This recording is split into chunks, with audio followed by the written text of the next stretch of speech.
কয়েকদিন ধরে ফ্রিজে অনেকগুলো চিংড়ি মাছ রয়েছে, সেটা আর রান্না করাই হচ্ছিল না। তো আজকে ভাবলাম পেঁয়াজ দিয়ে চিংড়ি মাছটা বেশ কষা কষা করে রান্না করব। তার জন্য নুন হলুদ মাখিয়ে চিংড়ি মাছটা তুলে রেখে দিলাম।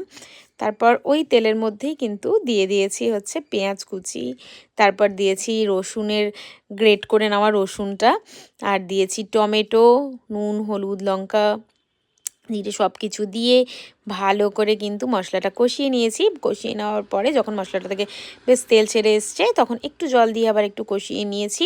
তারপরে কিন্তু ভেজে রাখা চিংড়ি মাছগুলো দিয়ে দিয়েছি। চিংড়ি মাছগুলোকে ভালো করে কিছুক্ষণ কিন্তু মিশিয়ে নিয়েছি ওই মশলাটার সাথে। মশলার সাথে মিশিয়ে নিয়ে এবার একটু অল্প পরিমাণে জল দিয়ে দিয়েছি, যাতে মশলাটা চিংড়ি মাছের মধ্যে ঢুকে যায়, ভালো মতো ফ্লেভারটা দুটোর সঙ্গে দুটোই মিশে যায়।